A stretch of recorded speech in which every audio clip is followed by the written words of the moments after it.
local people, important issues. CBS 10 WILM's weekly focus on the Lower Cape Fear region. This is Byline Wilmington with your host, Don Ansell. Welcome and good morning. Thank you for joining us. Today, we're taking a look at the recent series of political sex scandals that have dominated the headlines, featuring some prominent political figures. Joining us for our discussion is Rhonda Bellamy. She's host of Wave Radio's morning daily talk fest On the Wave Line with Rhonda Bellamy, and Greg Airy, who teaches both political science and history at Cape Fear Community College. Nice to meet you, Greg. Good to see you, Rhonda. Thank you both for being here. Let's start off with some of your thoughts on recent revelations about the affairs of South Carolina Governor Mark Sanford and Nevada Senator John Ensign, and why they caused such a sensation. Is the word sex make it? Why do you think it's so sensational? Well, I think the sex scandals, first of all. Number one, anytime you put the word sex in with politicians, you've got a story. And people tend to relate to that story in some form or fashion. They want to see it. It's like a live soap opera being played out on television. But we're always so surprised that this, it's happened since the beginning of time. It's happened in American history since the beginning of the nation. Do we expect our leaders to somehow be immune from these frailties? I think we do, to a large extent. We expect them to be immune, and we expect that they won't leave a paper trail in the way of receipts or emails. So we'd rather be duped than, we don't.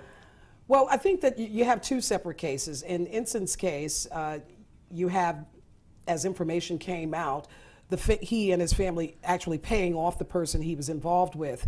In Mark Sanford's case, you have a governor who some deem was derelict in his duties by carefully orchestrating this getaway to a foreign country, and his staff, family, no one aware of where he was for that length of time.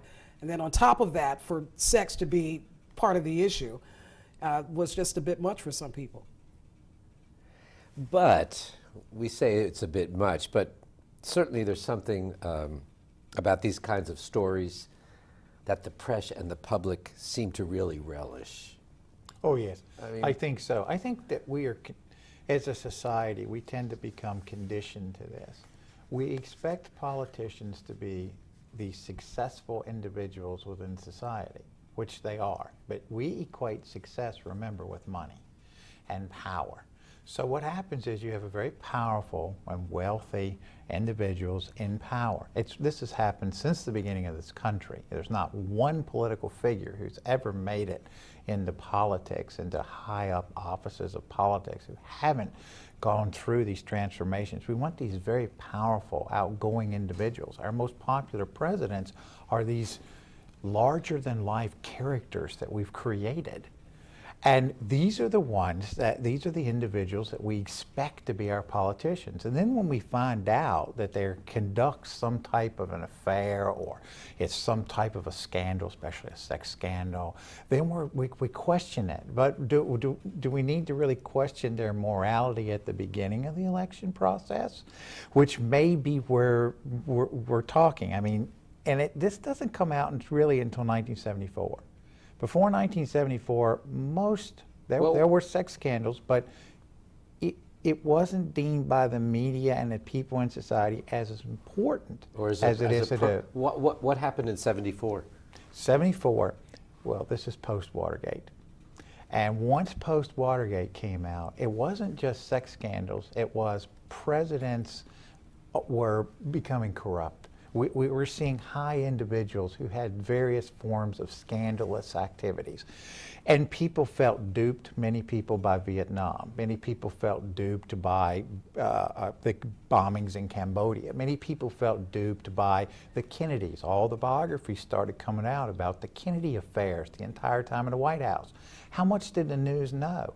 We know that they had them. We even know, historically we know that one particular photographer took a picture of John F. Kennedy in one of the White House swimming pools with 2 interns. And decided not that this would not be published because you don't want to smear the image of the president, because the presidency is a high office.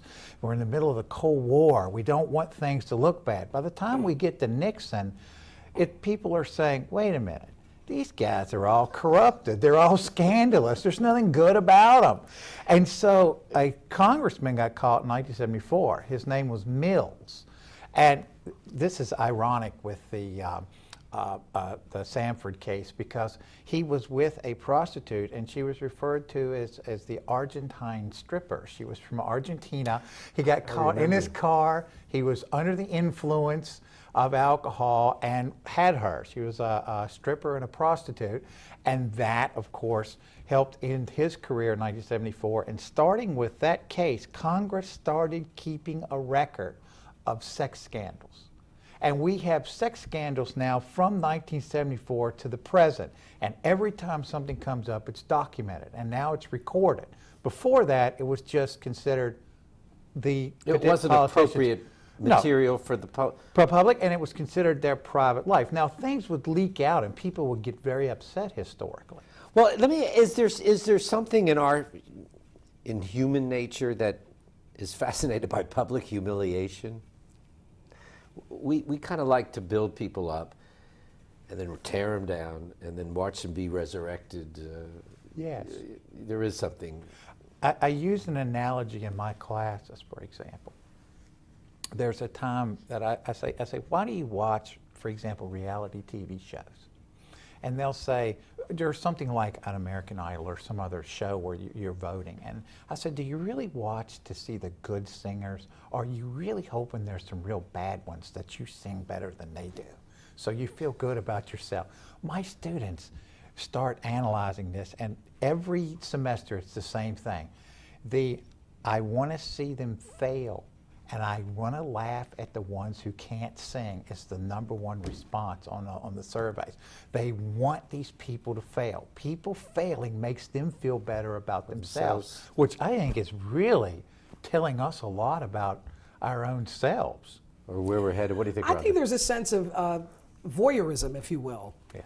Where we want to look in on other people's lives, and I think that is part of the success of the reality shows.